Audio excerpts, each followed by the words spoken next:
Bueno, muy buenas noches para todos, querida iglesia, Dios les bendiga. Qué bueno que estén por aquí conectados con nosotros en esta noche de invierno, ¿cierto?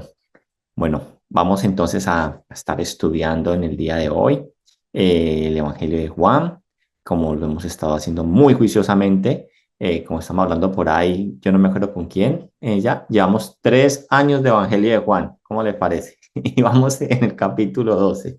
Ahí vamos, pero gloria a Dios, estamos extrayendo, mejor dicho, escurriendo versículo por versículo y ha sido muy enriquecedor de verdad a modo personal y yo sé que para la iglesia también y los que nos han seguido durante todo este tiempo, sé que es muchas las cosas que el Señor nos ha estado enseñando. Entonces, vamos a estar mirando la segunda parte de los versículos 27 al 34 del capítulo Juan 12, que tiene que ver acerca de Jesús y la gloria de la cruz, ¿cierto? Entonces, vamos nosotros a orar, a entregarle al Señor este tiempo y a comenzar con lo que vamos a estar estudiando. Señor Dios, gracias te damos por permitirnos reunirnos como iglesia, poder estar, Señor, en esta noche dispuestos a que tu Espíritu Santo de Dios hable a nuestras vidas. Queremos pedirte que seas tú ayudándonos a que esta palabra llegue hasta lo más profundo de nuestro ser, nos cambie, nos transforme, nos haga unos cristianos cada día más maduros y podamos avanzar cada día más en el conocimiento de tu palabra, Dios. Quédate con nosotros, guíanos en el nombre poderoso de Cristo Jesús. Amén y amén. Bueno, querida iglesia. Hemos estado entonces hablando de estos versículos del 27 al 34, que si quiere le podemos dar una leidita como para que eh, estemos ubicados, ¿cierto? Vamos a leer desde el versículo 27, dice acerca dice lo siguiente. Depende de su Biblia. Hay una parte donde dice, bueno, yo tengo aquí una Biblia, espérame que yo la hago aquí, esta Biblia. Esta Biblia dice a partir del versículo 27, aquí dice, en la Reina Valera creo que dice Jesús anuncia su muerte. Pero en esta Biblia que tengo aquí, que también es una Biblia especial, Biblia de estudio del expositor, ¿cierto? Dice, el versículo 20 dice, Jesús ora, ¿cierto? Jesús ora. Entonces también hace parte de una oración que el Señor levanta y dice, ahora está turbada mi alma. ¿Y qué diré? Padre, sálvame de esta hora, mas para esto he llegado a esta hora. Padre, glorifica tu nombre.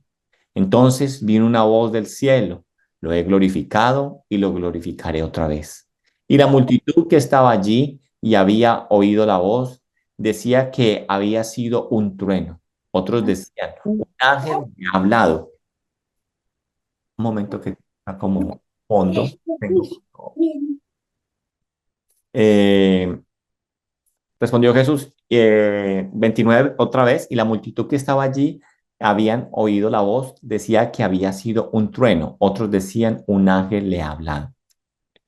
Y versículo 30, respondió Jesús y dijo, no ha venido esta voz por causa mía, sino por causa de vosotros.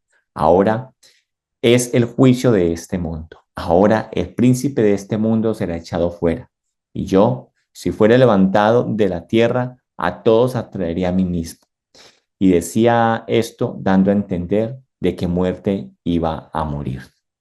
34.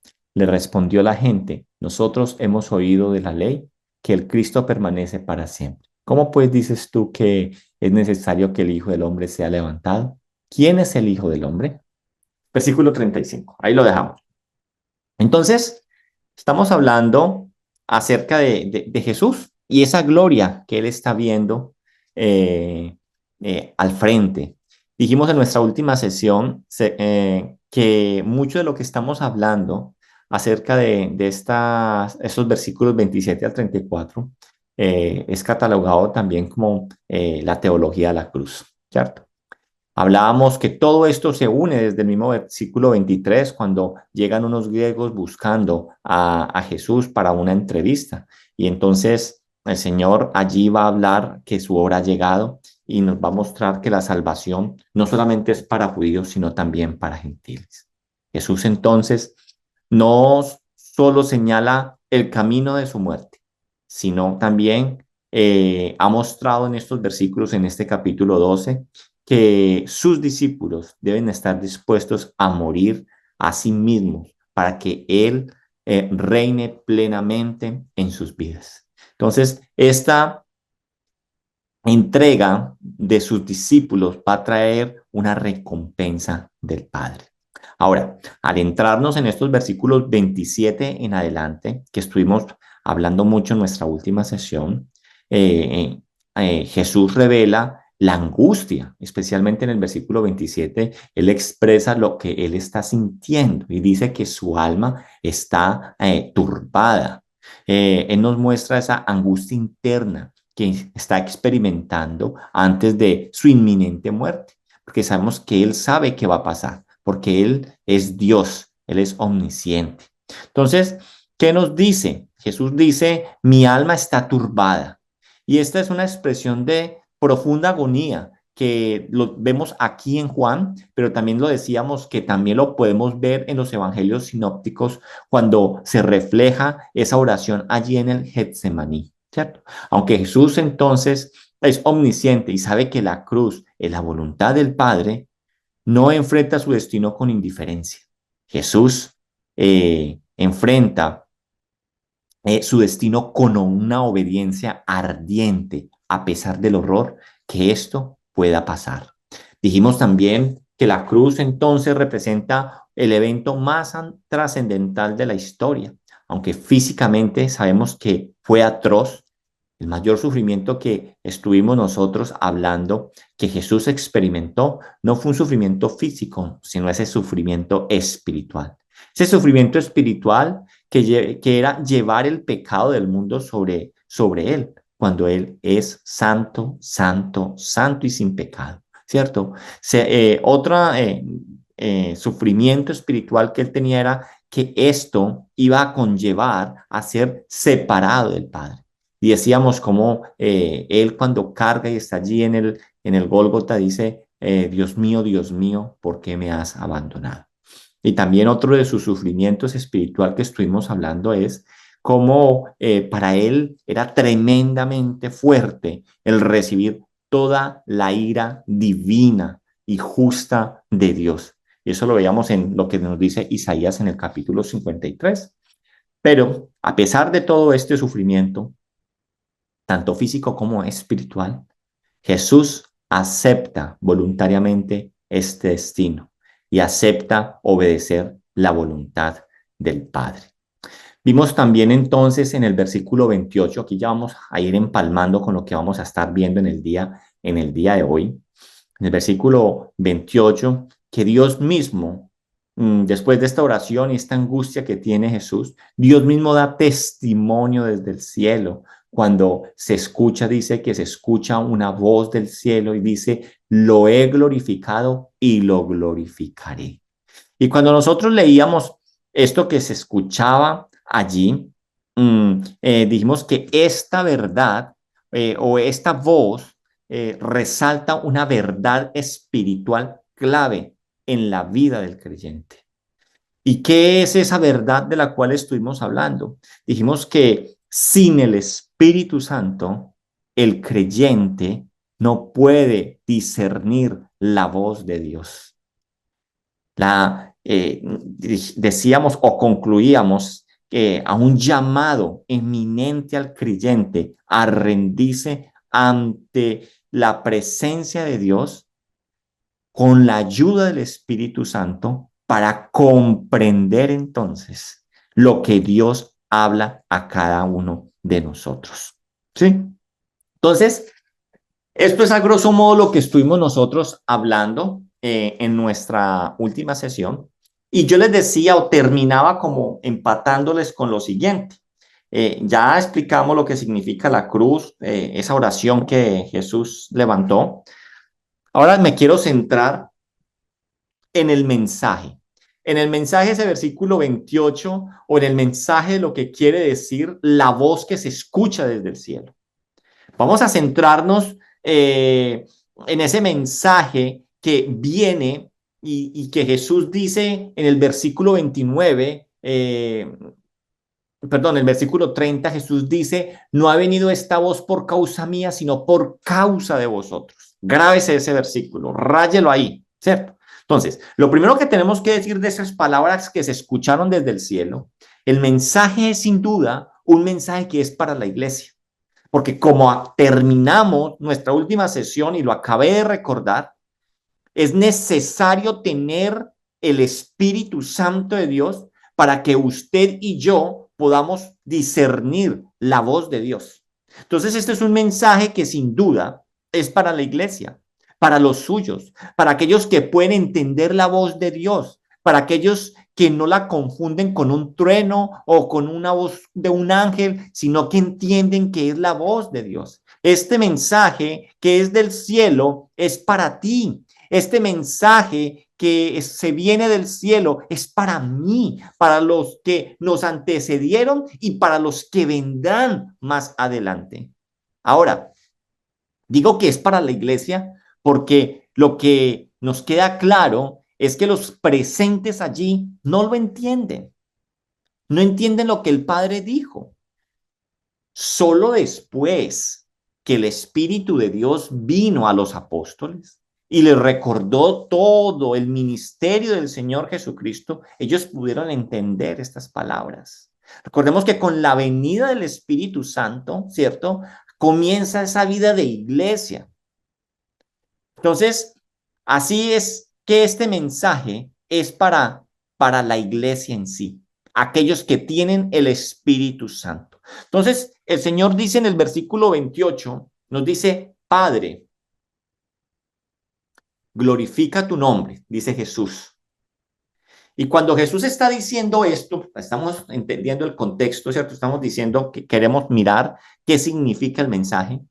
Cuando Jesús está orando en el versículo 28 y dice, Padre, glorifica tu nombre, vamos a parafrasearlo para poder tener un mayor entendimiento acerca de lo que Jesús estaba diciendo en ese momento.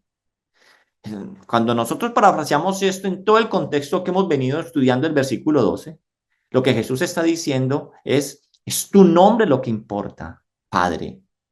Es decir, Padre, tú eres lo vital, lo importante en torno a las situaciones, por más complejas que sean para mí. Eso es lo que está diciendo Jesús, por más complejo que sea lo que viene, lo que importa eres tú. Por más duras, por más que desearan evitarlas o no tomarlas, es tu ser lo que importa, es tu voluntad, lo más vital para mí. Eso es lo que Jesús está diciendo aquí.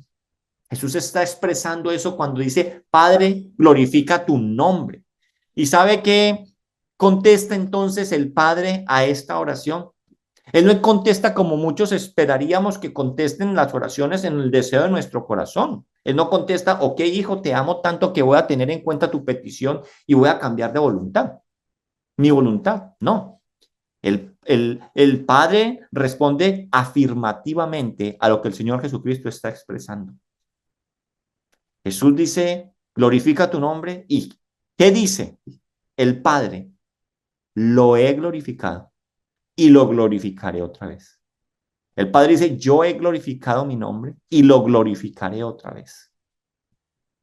Qué tremendo esta respuesta. Váyase ahora a Hebreos 5. Hebreos 5, versículos 7 y 8.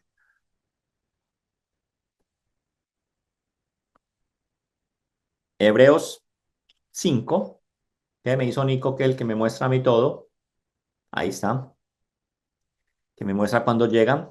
Hebreos 5, 7 y 8. ¿Llegamos? Listo.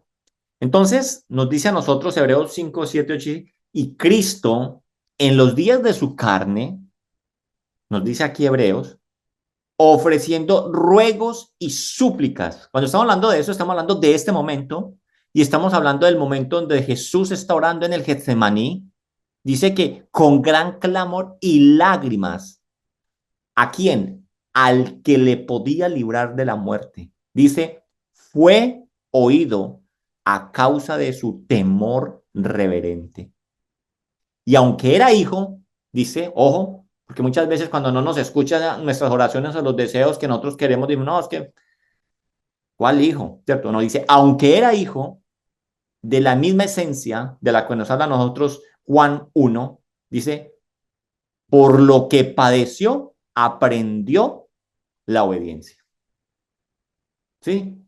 Entonces, ¿qué significa la respuesta del Padre? Quiero mostrar dos aspectos de lo que significa, las dos plenamente bíblicas y claras. Vamos a ver la primera. En la primera lo que vamos a ver es que el Señor Jesús, en cada una de sus acciones y mensajes que él da, él muestra en su mensaje que ha glorificado el nombre de su Padre. Él ha glorificado el nombre de su Padre. Por ejemplo, en las señales maravillosas que él hacía, cuando vamos a Juan 11:4, cuando viene lo de Lázaro, Juan 11:4. Dice que oyendo Jesús, dijo, ¿qué dijo acerca de lo que dijeron de Lázaro? Esta enfermedad no es para muerte, sino para la gloria de Dios, para que el Hijo de Dios sea glorificado por ella. Entonces, la gloria del Hijo es la gloria del Padre. El Hijo, el ministerio de Jesús siempre vivió en torno a la gloria del Padre. Y lo hemos visto en este Evangelio. Cuando nosotros estábamos estudiando Juan 5, en Juan 5:30 nos dice, no puedo yo hacer nada por mí mismo, según oigo, así juzgo, y mi juicio es justo, porque no busco mi voluntad, sino la voluntad del que me envió, la del Padre. ¿Sí? Entonces, el Padre entonces está respondiendo esta oración que el Hijo está levantando. Esa oración que Jesús dice, Padre, glorifica tu nombre, Jesús, Dios dice, lo he glorificado y lo glorificaré otra vez. Querida iglesia, sin duda, la cruz sería, sería otro evento que glorificaría al Padre tremendamente. Por eso él dice, lo he glorificado y lo glorificaré otra vez. La cruz sería otro evento que glorificaría al Padre. Reconozcamos algo. Jesucristo, y esto a veces puede sonar un poco fuerte, Jesucristo fue a la cruz no tan solo para salvarnos a nosotros los pecadores, sino ante todo para glorificar a Dios Padre, porque ese era el plan. O sea, el plan fin sí era salvarnos a nosotros, pero Jesús que estaba viendo la gloria del Padre. Jesús estaba viendo la gloria del Padre, porque en la cruz el amor de Dios y su justicia son plenamente revelados cuando usted y yo volteamos a la cruz. Por eso estamos hablando de la teología de la cruz. Y cuando los atributos de Dios son manifestados, se glorifica su ser, se glorifica su ser. Así que cuando el Padre dice, lo he glorificado y lo glorificaré otra vez, sin duda entonces esto está asociado a la cruz, porque la cruz sería, ¿cierto? Otro evento que glorificaría al Padre. ¿Correcto en este primer punto? Vamos ahora al segundo punto, otro aspecto, ¿cierto? Otro aspecto que tenemos que resaltar en torno a la respuesta que da Dios aquí, o el Padre, dice, el Padre siempre ha glorificado su nombre. No solamente el Hijo, sino que el Padre en sí mismo siempre ha glorificado su nombre y lo seguirá haciendo. ¿Sí? Entonces, desde el inicio de la creación hasta siempre, es el objetivo de la existencia. Si usted se va a Romanos 11, váyase a Romanos 11, ya que hay algo maravilloso que quiero que hoy lo entendamos. En Romanos 11:36 nos dice a nosotros la palabra de Dios, dice, porque de Él y por Él y para Él son todas las cosas. A Él sea la gloria por los siglos de los siglos. Amén. Entonces, ese propósito nunca cambiará. Esa es la razón de la existencia del universo. para Él, por Él y en Él. Esa es la razón de la existencia. Así que aún la iglesia debe entender frente a la cruz que su salvación se debe a que Dios gira en torno a su gloria. Hay un, hay un estudioso eh, de, de, de la palabra de Dios que se llama D. Carson, y él no se contiene las ganas al relacionar la verdad que el Padre da en su respuesta aquí que estamos estudiando con la promesa del nuevo pacto. Entonces esto nos va a retomar o nos va a mandar a nosotros a Ezequiel, ¿cierto? Y él va a hacer una comparación de lo que él le está diciendo aquí acerca de esa gloria. Mire que cuando nosotros hablamos de la promesa del pacto, nos vamos a ir a Isaías 36, porque en Isaías 36, vámonos a Isaías 36. En Isaías 36, versículos 25 y 27, nos vamos a hablar acerca de esa promesa del nuevo pacto.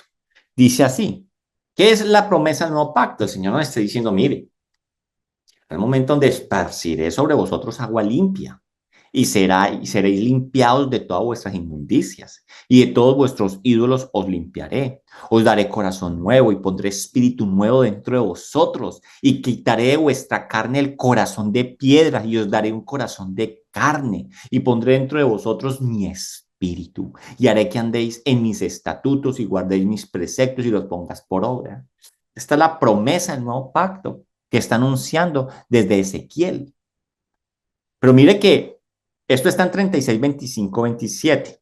Si usted se va a 30, ahí en el 36, devuélvase al versículo 22.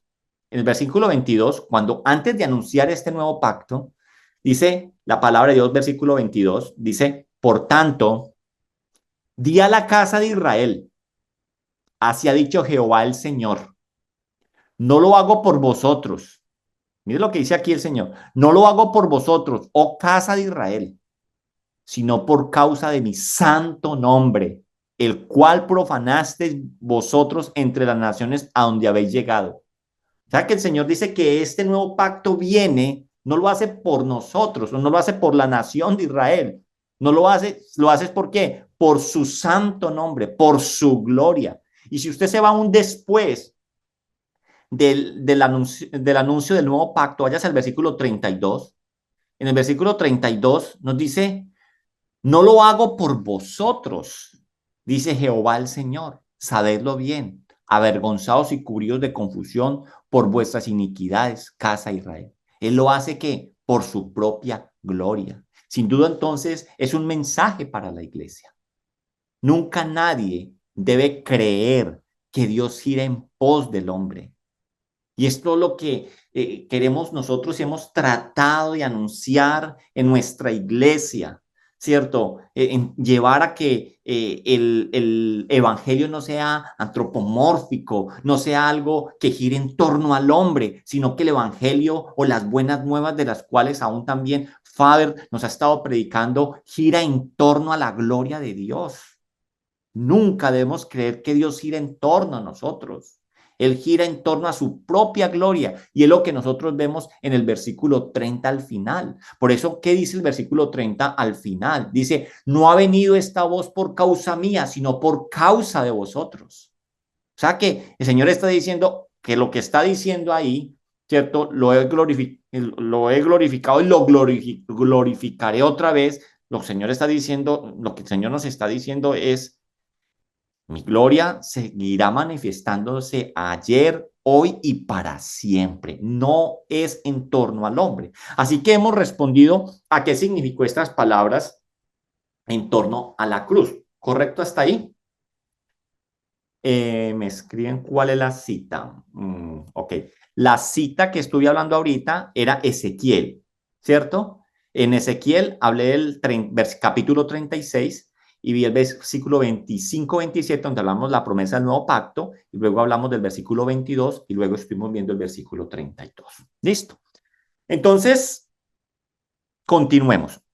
Vamos a leer los versículos 31 y 33 al 33. Jesús entonces sigue diciendo en torno a la cruz grandes verdades y nos dice, ahora es el juicio de este mundo.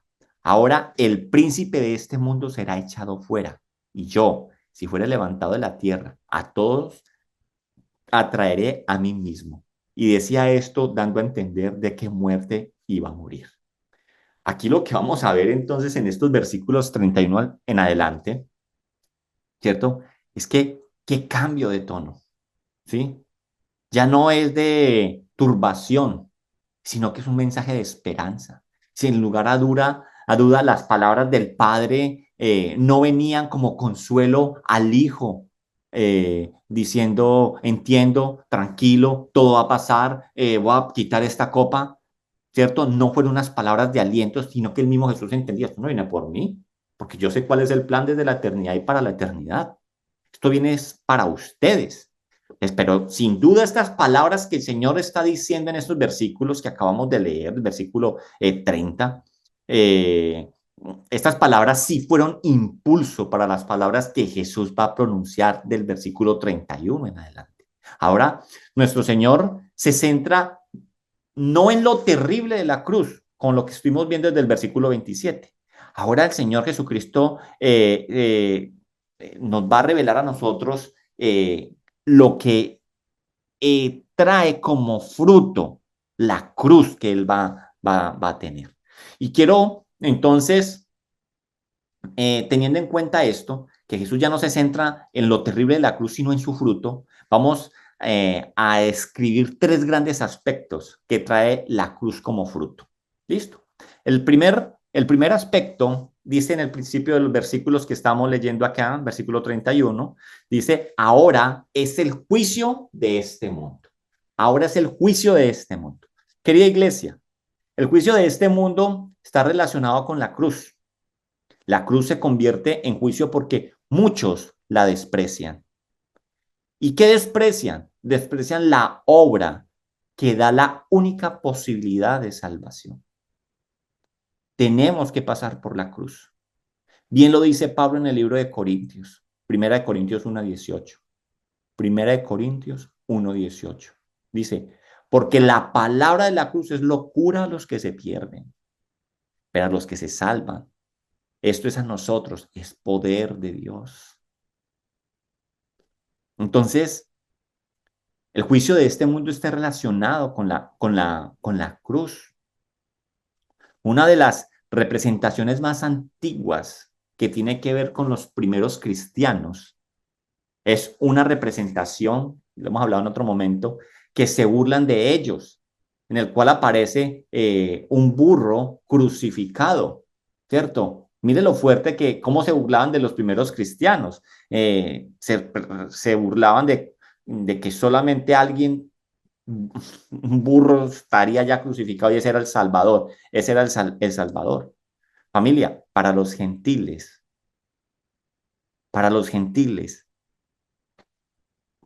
que el Salvador del mundo fuese un hombre que fuese ejecutado como cualquier criminal, eso era una locura. Y eso es lo que está diciendo Pablo. Y aún hoy, muchos siguen pensando lo mismo.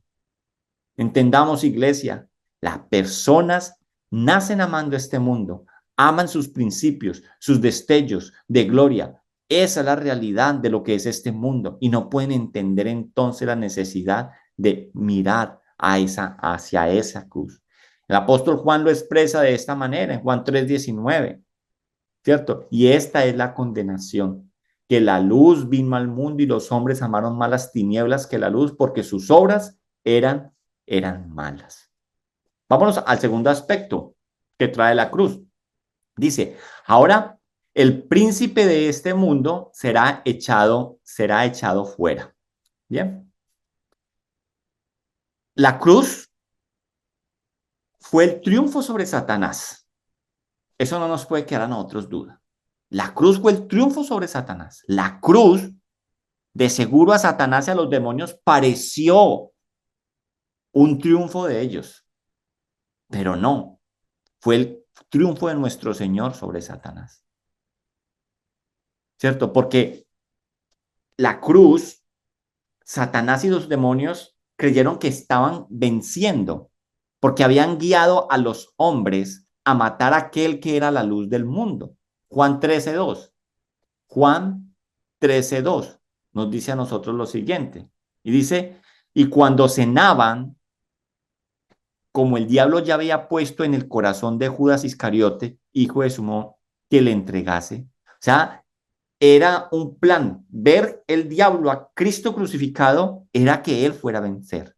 Así que la cruz, en un inicio, para Satanás y los demonios fue un triunfo. Pero Satanás pasó de alto la promesa que estaba en Génesis 3:15. Satanás había pasado por alto esta promesa. Y si tal vez él podría herir el talón del Señor, lo hirió con dolor y con humillación.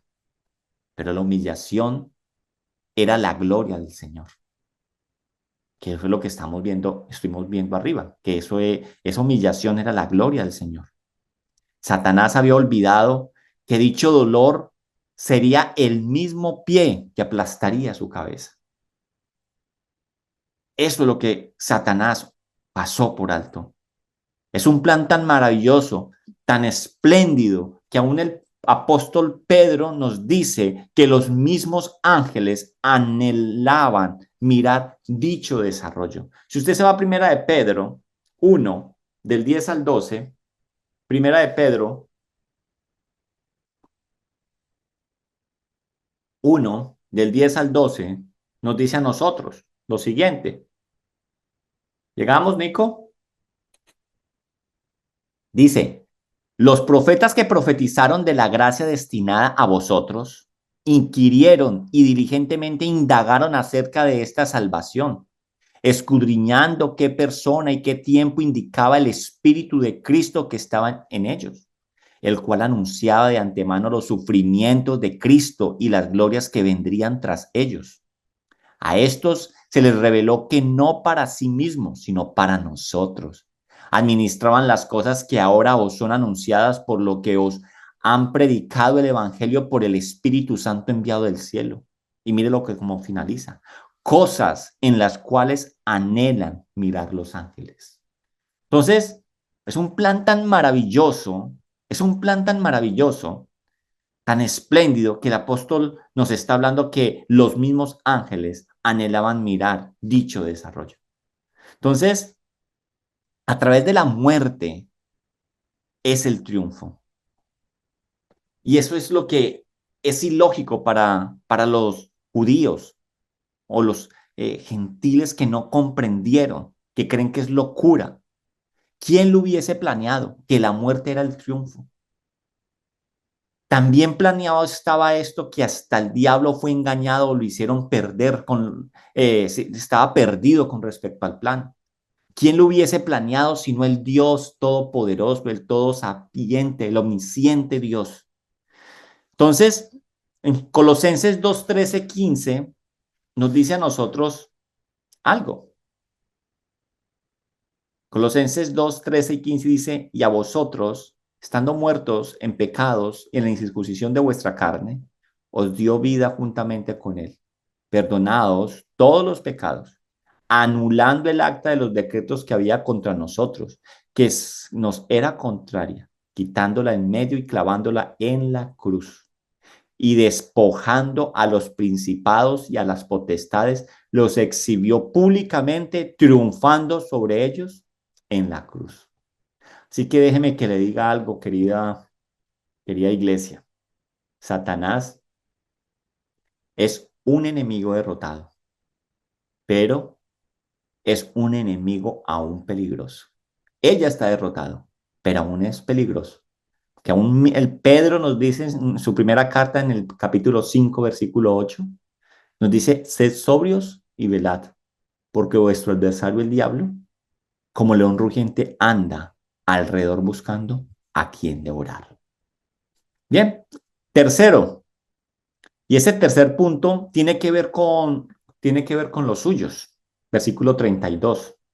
Dice, y yo, si fuere levantado de la tierra, a todos atraeré a mí mismo. Y decía esto dando a entender de qué muerte iba a morir. Entonces, su muerte en la cruz es la salvación de los suyos. Cuando nosotros leemos este versículo, más abajo lo voy a volver a repetir. Dice el versículo 22, si fuere levantado de la tierra, cuando ellos en su contexto, tenemos que ubicarnos en el contexto de ellos, cuando se escuchan esas palabras, levantado de la tierra, ellos entendían que lo que estaba hablando era una muerte de cruz. Por eso el versículo 33 dice, decía esto dando a entender de qué muerte iban a morir. O sea, que cuando a ellos les decía Jesús en el versículo 32, si yo fuera levantado de la tierra, o sea, que está diciendo, este lo van a matar y lo van a matar crucificado. O sea, ellos ya entendían eso. Listo, ahorita lo vamos a volver a mirar. Entonces, su muerte en la cruz es la salvación para los suyos. Querida iglesia, todo este recorrido que hemos estado hablando en torno a la cruz, surge porque unos gentiles querían entrevistar. Por eso entonces ahí digo, ahí linkean nuevamente con el versículo 23 de este capítulo 12. Todo aquel entonces, dice el Señor, el Señor dice, la hora había llegado. ¿La hora había llegado de qué? De mirar la cruz. Todo aquel que mire a la cruz de Cristo con fe, a la obra allí realizada, será salvo.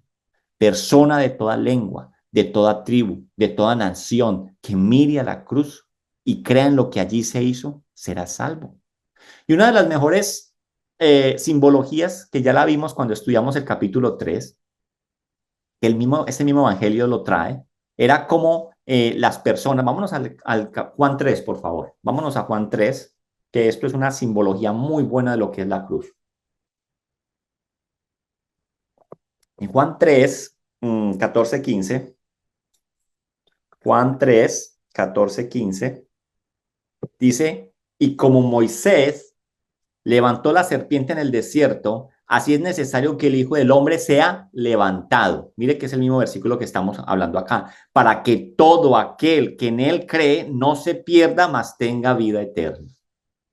Entonces, nuevamente, el Hijo del Hombre sea levantado. Entonces, ellos entienden, cruz, muerte de cruz. Entonces, esta simbología que nos trae aquí era cuando leíamos o estudiábamos el Juan 3, 14, 15, decíamos que estábamos hablando que cuando él dice que como Moisés levantó, nos estaba hablando de una época donde el pueblo estaba trajinando en el desierto, ¿cierto? Cuando estaban trajinando en el desierto. ¿Y qué pasó allí? Ellos habían murmurado, ¿cierto? Habían pecado. El pueblo había pecado. Y el Señor o Dios había mandado unas serpientes que los picaban. Y cuando los picaban, a ellos les daban unas fiebres muy fuertes y morían. O sea, estaban condenados a morir. Entonces, al ellos arrepentirse y orar y pedirle a Moisés que fuera e intercediera por ellos, Dios le dice a ellos que tienen que, le dice a Moisés, perdón, que levante una serpiente de bronce y que tenían que mirar a esa serpiente, que todo aquel que mirara a esa serpiente de bronce, ¿cierto? Quedaría sano, ¿sí? Para mayor información en este Juan 3, 14, 15, eso está en un video en el canal de YouTube de acá del Evangelio de Juan. Entonces, así como aquellos entonces que estaban en el desierto, moribundos, sentenciados a muerte por la picadura de la serpiente, miraban a la serpiente, eran sanos, eran sanados.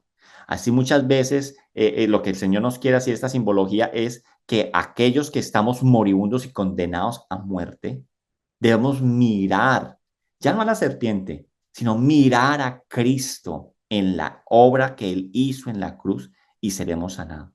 Solo aquellos que miran la obra del Señor Jesucristo en la cruz con el mismo anhelo y desespero con lo que lo miraban estas personas que estaban en el desierto, que no tenían medicina, que no había ninguna vacuna, no había nada.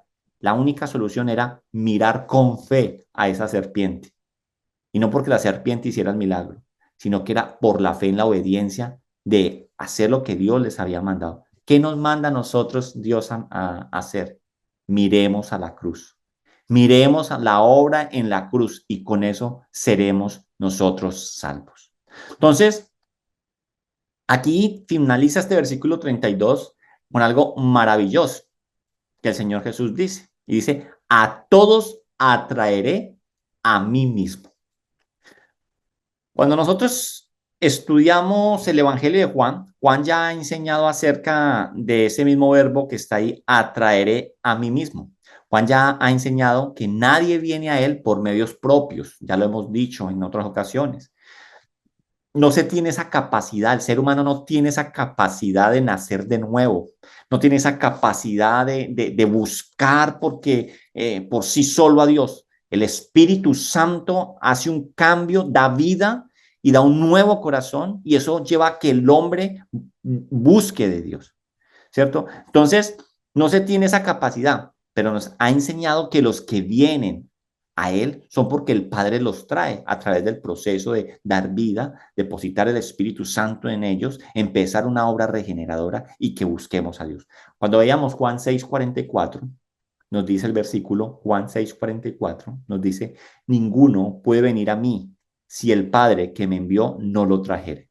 Ese no lo trajere, ese es el mismo verbo que está usando aquí en el versículo 32. A todos atraeré a mí mismo. Ese trajere y atraeré está usando la misma raíz, que es arrastrar. Aquí utiliza la misma palabra que literalmente es arrastrar. A todos arrastraré a mí mismo. Entonces, ¿qué nos da a mostrar cómo el Señor finaliza aquí? Nos va a mostrar a nosotros su fidelidad, su misericordia, la misericordia de Dios por los suyos. Nos salva a pesar de nuestra condición. Ahora bien, preguntémonos algo, ¿cierto? Preguntémonos algo. ¿Cómo tomaron estas palabras que el Señor está hablando acerca en torno de una muerte en cruz los que la estaban escuchando? ¿Cómo la tomaron ellos? Acordémonos que acababan de recibir días antes o momentos antes, porque lo que estamos viendo aquí en estos capítulos que están por adelante son la última semana de Jesús, ¿cierto? La última semana de Jesús allí en Jerusalén. Entonces lo habían recibido como rey prometido que daría libertad al yugo opresor de Roma. Entonces, ¿cómo ellos reciben eso que el Señor está diciendo? Me voy a morir, van a matar, me van a crucificar en una cruz. Entonces, ahora Jesús, ese Mesías que ellos recibieron hace unos momentos, está hablando que tiene que morir. Entonces, esto genera un problema tremendo en ellos. Esto va a generar en ellos una, una incoherencia en lo que ellos están buscando en Jesús. Y aquí viene entonces el problema. Hablemos del problema que nos está hablando el versículo 34. Versículo 34. Le respondió la gente, nosotros hemos oído de la ley que el Cristo permanecerá para siempre. ¿Cómo pues dices tú que es necesario que el Hijo del Hombre sea levantado? ¿Quién es este Hijo del Hombre? Entonces, dos cosas. Aquí cuando nos habla al principio del versículo 34, la ley, ¿cierto? Nos dice, hemos oído de la ley. Cuando nos habla de la ley, está tomando como referencia toda la escritura, o sea, no solamente el momento donde Moisés recibe la ley, ¿cierto? Te está hablando con referencia a la escritura que ellos tenían, ¿cierto? Y lo que ellos están diciendo, tienen razón. Hay referencias en la escritura que dice lo que ellos está diciendo, que el Cristo permanecería para siempre. Yo los quiero invitar a alguno, que vayamos a algunos de ellos. Isaías 9:7. Isaías 9:7. Isaías 9:7 nos dice lo siguiente. Dice, lo dilatado de su imperio y la paz no tendrán límite sobre el trono de David y sobre su reino, disponiéndolo y confirmándolo en juicio y en justicia desde ahora y para siempre. El celo de Jehová de los ejércitos hará esto. Nos está diciendo a nosotros aquí Isaías 9:7. Si usted se va a Daniel 7:14, también nos va a hablar de lo mismo. Daniel 7:14 dice, y le fue dado dominio, gloria y reino para que todos los pueblos, naciones y lenguas le sirvieran. Su dominio es dominio eterno que nunca pasará y su reino uno que no será destruido. Y aún, usted se puede ir a 2 Samuel 7:13. Dice, él edificará casa a mi nombre y yo afirmaré para siempre el trono de su reino. Entonces, es claro que ellos entendieron que Jesús dijo que había que morir crucificado, por lo que ahorita yo les estaba explicando, porque ser levantado en ese contexto cultural político significaba eso, muerte de cruz. Pero Si a él lo acababan de recibir como Mesías, entonces esto está creando una confusión en estas personas que lo están escuchando y por eso ellos están preguntándole eso. Y lo que están diciendo es verdad, eso está en la escritura. Pero ¿qué es lo que pasa? Habían traído a memoria muchos pasajes acerca del Mesías, pero habían dejado también muchos por fuera. Los que ellos citaban o los que ellos estaban recordando a memoria, sí decían que su trono era para siempre, pero estaban dejando también por fuera muchos otros. Eso es lo que sucede entonces muchas veces en la cristiandad cuando la escritura no es tomada en todo su contexto. Cuando no es tomada en todo su contexto, se tergiversa la verdad. Porque mire lo que dice Lucas, vámonos solamente a uno, Lucas 24, 25 y 27. Este es el camino de Maús, ¿cierto? El camino de Maús, Jesús va por el camino y va hablando con dos personas, ¿cierto? Y les va hablando y le están contando las noticias que sucedieron. Entonces, mire que a partir del versículo 27 que dice, entonces él les dijo, oh insensatos y tardos de corazón para creer todo lo que los profetas han dicho. ¿No era necesario que el Cristo padeciera estas cosas y que entrara en su gloria? Le habían contado al mismo Jesús qué había pasado con Jesús, ¿cierto? Que lo han crucificado, que había muerto, que todo esto. Y comenzando, dice que, versículo 27, y comenzando desde Moisés, o sea, la ley, y siguiendo por todos los profetas, y les declaraba en todas las escrituras lo que de él decía. Entonces, aquí nos está diciendo que el mismo Jesús, desde el versículo 26 le dice, es que la escritura dice que era necesario que el Cristo padeciera estas cosas y que entrara en su gloria. Ellos también habían olvidado lo que dice Isaías 53 acerca del Mesías sufriente. Habían olvidado lo que decía Daniel 9. Habían olvidado lo que decía Zacarías 12 acerca de los padecimientos del Mesías. Entonces, esos padecimientos eran para destruir el imperio de la muerte. Para poder destruir el imperio de la muerte, él debía morir y vencer a la muerte. Pero los judíos no podían aceptar esto, pues ellos no percibían su problema, su problema real.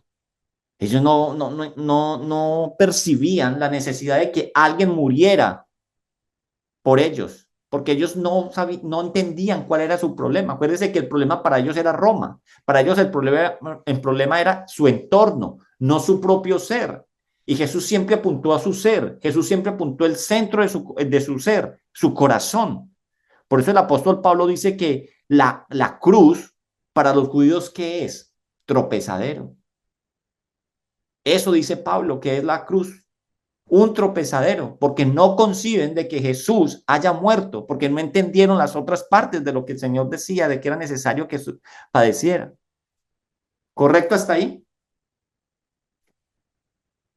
Ahora, quiero cerrar esta serie de lo que estamos hablando en estos versículos 27 al 34. Quiero cerrar con algunas aplicaciones frente a esta teología de la cruz, ¿cierto? Que hemos visto desde la sesión pasada hasta lo que hemos visto hasta este momento. Y quiero empezar con la que tiene que ver con esto último que estamos viendo, la necesidad de percibir cuál es el real problema. Entonces, la confusión que se creó por parte de los que seguían al Señor, de entender bien que Él hablaba de que sería crucificado, ¿sí? Si la primera aplicación que quiero hablar con ustedes es si las personas que se consideran cristianas no tienen claro cuál es el problema del ser humano, la obra de Jesús en la cruz no tiene sentido. Porque si no entendemos cuál es nuestro problema, ¿para qué alguien tiene que morir por mí? Sí, miremoslo en algo sencillo. Alguien que tenga un problema de adicción. ¿Qué es lo primero que le dicen a uno en esos procesos? Si la persona no es consciente de que es alcohólica, de que es drogadicto, que tiene algún problema, o sea, no hay cómo. O sea, no hay proceso que le sirva. Si aquel que se llama o se considera cristiano no entiende cuál es su verdadero problema, que el verdadero problema ya lo hemos hablado en otras ocasiones, es de que no hemos sido, nuestra comunión con Dios ha sido rota. No vamos a entender que solamente la podemos restaurar a través de la cruz. Ahora, entendiendo que la cruz traía terror al Señor, lo que él sentía, él siente. Ahora, aquí va la segunda aplicación. El cristiano debe entender que no es el sentir quien guía lo que hacemos o no hacemos. Porque lo que Jesús estaba sintiendo era, dice en el versículo 27, era temor. Su alma estaba turbada, movida. Entonces no es el sentir quien guía lo que hacemos o no hacemos. Tenemos que aprender de Jesús. Es la voluntad de Dios la que lo hace. Es la voluntad de Dios la que lo hace. Eso es lo que significa negarnos a nosotros mismos. Muchas personas que se consideran cristianas quieren sentir para hacer. Y esto no es así. No es así. No podemos sentir, es que no me nace orar. Entonces nunca le van a hacer. ¿Sí me hago entender? Es que no siento que el Señor me escucha. Es que no es si usted siente, es que dice la verdad del Señor. Es que dice la verdad del Señor. Otra aplicación. Debemos de entender que lo que el Señor vivió en la cruz, estamos nosotros llamados a enseñarlo. Porque si nosotros no lo enseñamos, es como si nos estuviéramos avergonzando de la cruz. Y ahorita lo vimos en 1 Corintios 1:18, porque la palabra de la cruz es locura para los que se pierden, pero a los que se salvan, eso que es a nosotros es poder de Dios. Predicar la obra de Cristo en la cruz es poder de Dios. El cristiano debe, otra aplicación, el cristiano debe llegar a la madurez de saber que nuestra existencia, nuestra vida gira en torno a la gloria de Dios y no a nuestra propia gloria. Y esto es lo más difícil a veces en la cristiandad y mucho más hoy con tanto evangelio contaminado que hay. Iglesia, lo importante no es qué deseamos, sino qué desea Dios. Aquí no es que abrace, que declare, que lo tome, que lo reclame porque es suyo. Aquí es qué desea Dios. ¿Qué desea Dios con nuestras vidas? Eso es lo que vemos en Jesús. Y cuando Jesús oraba con autoridad y declaraba era porque entendía que era la voluntad de Dios. Y finalizo con este último. El cristiano debe entender que la oración no es un medio para lograr un fin. Jesús aquí está orando. Muchas veces nosotros tomamos la oración, el ayuno, la alabanza, ¿cierto? Para lograr un fin. Para comprarse un carro, una visa, un marido, una no, esposa. Póngale lo que usted quiere. Y usted, mejor dicho, usted refuerza y con toda. Entendamos que la oración no es un medio para lograr un fin, sino que la oración es el fin mismo, el cual es estar con Dios. Sí, la oración es el fin mismo, el cual es estar con Dios. Hablo un poco de esto. El propósito, entonces, principal de orar no es obtener bendiciones, sino disfrutar de la comunión con el Padre. Usted disfruta la comunión con su Padre. No oramos solo para recibir, sino porque amamos la presencia del Señor. Orar es el acto de buscar a Dios por quien Él es, no solo por lo que puede dar, no solo por lo que puede dar. Entonces, mire todo lo que nos enseña nuestro Señor Jesucristo con estas palabras, lo que podemos extraer de la teología de la cruz que estamos viendo. Señor Jesús recibió consolación y fuerza, aunque el Padre determinó su voluntad. Y eso es lo que nosotros tenemos que entender, querida iglesia. Dios tiene un propósito con nuestras vidas. Dejemos que su propósito reine sobre cada una de nuestras vidas. Amén. Vamos a orar. Señor Dios, gracias te damos por esta noche que tú nos das de podernos reunir nuevamente, poder escuchar tu palabra, poder exponer tu palabra, entender las riquezas tan maravillosas de lo que es la obra de la cruz, la obra que Cristo hizo en la cruz. Oramos para que cada día seamos más sensibles a entender cuál es el verdadero problema del ser humano, que estamos muertos en nuestros delitos, en nuestros pecados, pero que tú, Cristo Jesús, nos has atraído a ti, como nos dice hoy el versículo, porque tú fuiste levantado en la cruz y necesitamos reconocer tu obra allí en la cruz, porque en la cruz se hizo justicia. En la cruz podemos ver cómo tú cargaste todos los decretos o acusaciones que habían en contra de nosotros y nos has dado libertad. Gracias porque para muchos la cruz es locura, pero para nosotros es poder de Dios. Ayúdanos a entender más acerca de esto, profundizar más acerca de esto, de que necesitamos voltear nuestros ojos a ti, de que necesitamos reconocer que el mundo no gira alrededor nuestro, sino en torno a tu gloria, y que todo lo que tú haces es para glorificar tu santo nombre. Te alabamos y te bendecimos y nos quedamos en tu presencia. En el nombre de Cristo Jesús. Amén.